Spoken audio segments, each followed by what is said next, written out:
What's up guys, welcome back to the channel. Today we're going to be going through some exam style differential equations. As always guys, just before getting to the video, I just wanted to say that the 5 slots that were free for the Quick Maths platform have now been taken up, but now what we've got is a waiting list, where if you join that waiting list you'll get 15% off your first month when you decide to join. So make sure to get on that waiting list guys if you're keen to get the discount. It costs nothing to sign up and you get a discount, so definitely worth a crack. What do we do on that platform? Well, we go through all the difficult questions, and we will be going through the difficult questions that appear at the end of the paper. We've got university application support, etc, etc, so make sure to click the link below guys and sign up for that if you haven't already. So without further ado, let's get into it. So, question 1. In the diagram, the tangent to a curve at the point P with coordinates x, y meets at the x-axis t, okay? Now the point N is the foot of the perpendicular from P to the x-axis. The curve is such that for all values of x, the gradient of the curve is positive, Tn is equal to 2. Okay, I'll solve the differential equation satisfied by x and y is dy. Okay, cool. So how do we do this? Well, let's see. So the first thing we have to do is say, well, what is the gradient of the tangent? Well, in this instance, the gradient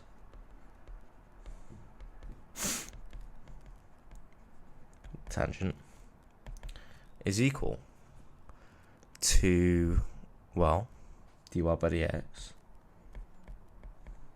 which equals what? Well, it's going to equal tan of ptn. Okay, it's going to equal tan here. Okay, opposite over adjacent, dy over dx. Okay, so I could then say, alright, well, what do we do from here? Well, what I can say is in triangle PTN, okay, tan of PTN is going to equal y over 2. Now why is that? Because this here represents y, okay, and Tn, this bit here, is equal to 2, okay. So therefore, what can I say? Well, therefore, dy by dx is going to equal y over 2, because after all, dy by dx equals tan of Ptn, okay. So in essence, dy by dx is going to equal half y, which satisfies the first condition here. Now it says the point with coordinates 4, 3 lies on the curve. Okay. Now it says to solve the differential equation and obtain the equation of the curve expressing y in terms of x. Well, we know that the first thing we have to do here is say the following. Well, dy by dx is equal to half y, and what I can now do is actually separate the variables, okay, to get what we need to get. So how are we going to do this? Well, I can say is 1 over y dy is equal to a half dx first off, okay. Let's have a cup of tea there. So we got that. Now we have to integrate both sides. So the integral of 1 over y dy is equal to the integral of a half dx, okay. Cool. So naturally, ln y is equal to a half x, okay, plus c. Now what can I say? Well, the curve passes through 4, 3, right? That's what they told us. So what I'm going to do now is actually plug these in. Okay, so ln 3 is equal to a half 4 plus c. So ln 3 is therefore going to equal 2 plus c. So c is equal to ln 3 minus 2. And therefore, what can I say? Well, therefore, ln y is equal to a half x plus ln 3 minus 2. So ln y is to a half x. Yeah, plus ln 3 minus 2. Okay, cool. So what I'm going to do is I'm going to raise this to the power of e. Okay. Actually, no, wait. Let me just express this differently. So half x. Before I do that, so ln y minus ln 3. There we go. 2. Okay, so ln is going to equal ln y over 3. So e to the y over 3 is equal to e to the half x minus 2. Okay. Sorry, that's e to ln. Okay. So therefore, y over 3 is going to equal e to the half x minus 2. Okay. And so what can I say? I can say that y is to 3e half x minus 2. Okay. And that, guys, is going to be the final answer to that question.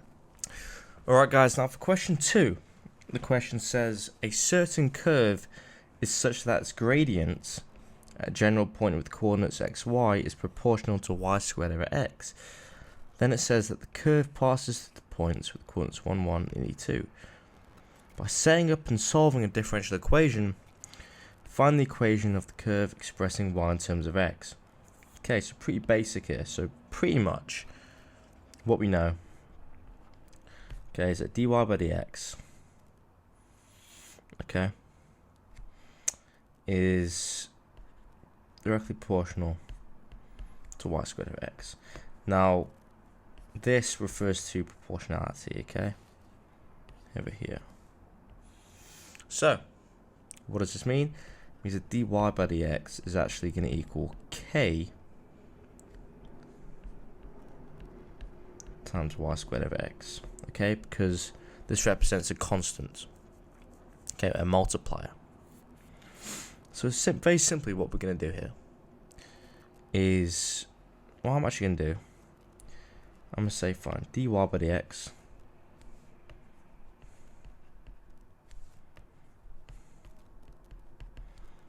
is equal to y squared k of x, okay? So therefore, what I can say is 1 over y squared dy is equal to k over x dx, okay? Cool. Or even better, I can take the k out. K times 1 over x. Right, because now what I'm going to do is I'm going to integrate both sides. Where I can say, fine, the integral of this is equal to k times the integral of this, which gives me what? Well, it's going to give me y. Okay. Y to 1 is equal to k then x plus c. Okay. Now, granted, guys, these are pretty easy questions they are exam style, but they are quite easy. We're going to go through some more difficult ones at a later stage, so that's definitely going to happen. But it's important to get the basics hammered in. So the curve passes the points with the coordinates 1, 1 and E2. Okay? So 1, 1 and E2. Well, the first thing we have to do is say, okay, fine.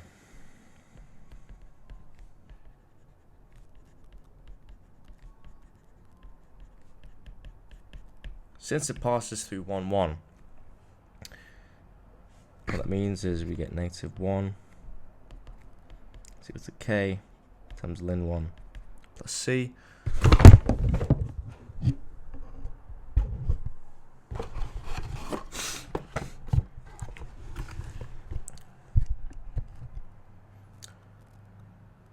Which then means that we basically get negative 1 is equal to 0 plus c, so c is equal to negative 1. Alright? Simple enough. So, with that in mind, what we then get is negative y to the power negative 1 is equal to k ln x minus 1. Okay. However, we still need to find k. So, we can say, well, since the curve passes through E2, what does that mean? We can say, fine, negative a half, then, okay, because remember we're plugging this for y, negative a half is equal to k ln e minus 1. So negative a half is equal to k minus 1. Okay. So therefore k is going to equal a half because we just add the 1 over. So 1 minus a half, that equals a half, guys. Okay. So therefore, what do we get? Well, what I can say, guys, is that negative 1 over y is equal to a half ln x minus 1. Right. Let me think here. So effectively, what that's gonna mean, guys, is I could say, okay, cool. If we try to simplify this, we can basically do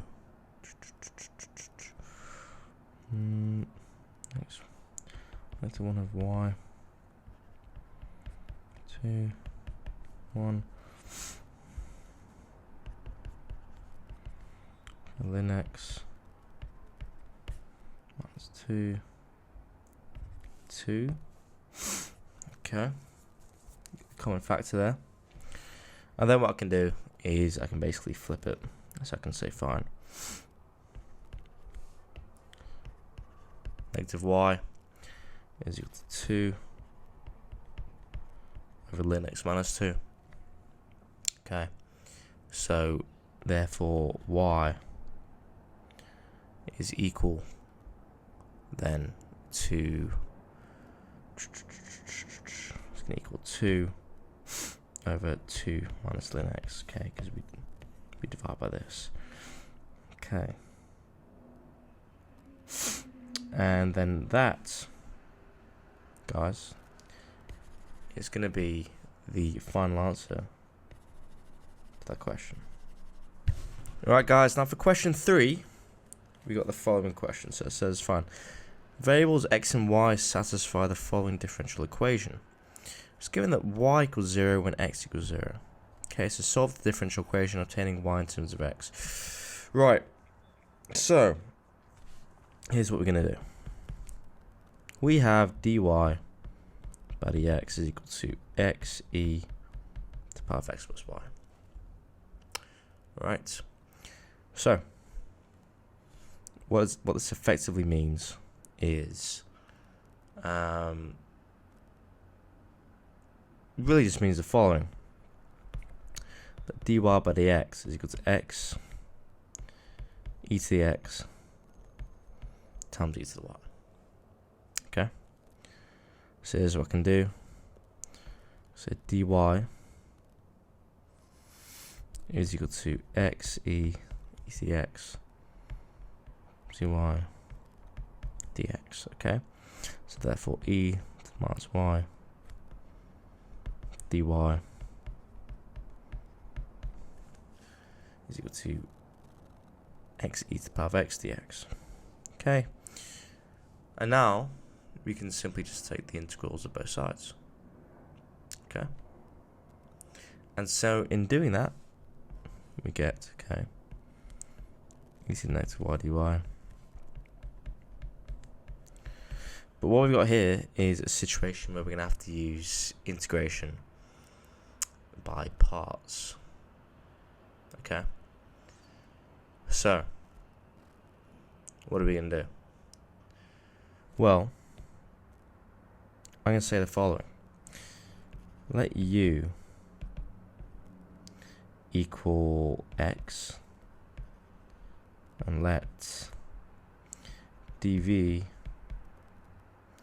by dx equal to dx.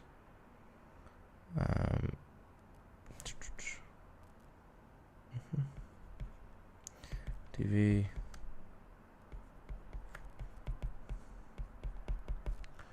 x plus c. Okay, so du. Okay, so we got, so remember uv minus v du.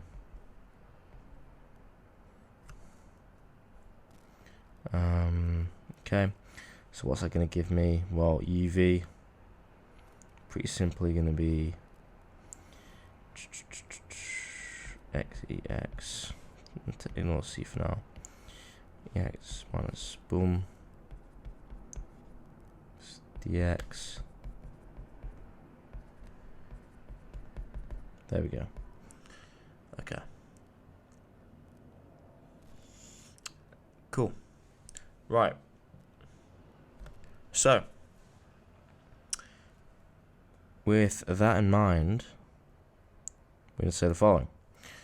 Okay, so we can say negative e negative y is equal to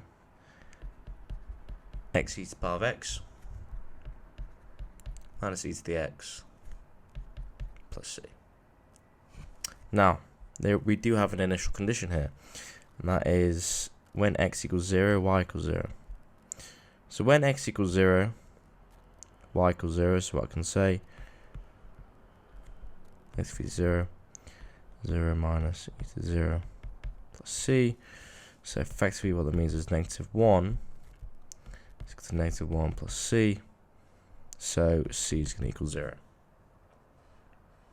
Okay. So therefore,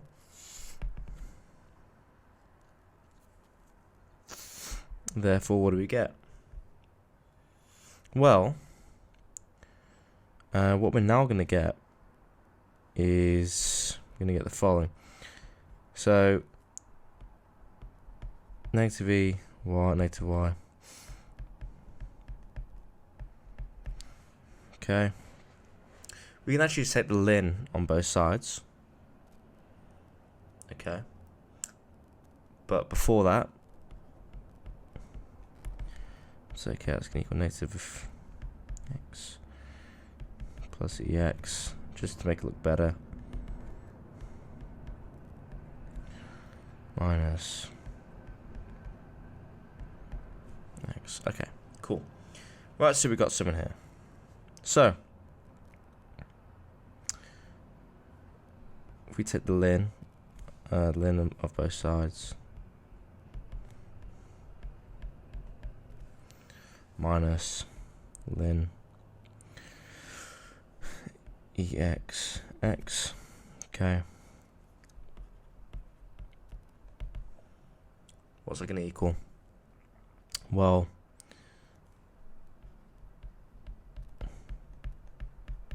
we're going to get that. Okay, and so this is pretty much going to simplify in the following way. You're going to get negative y because it's going to bring this down. and we're gonna get x ln e. Okay.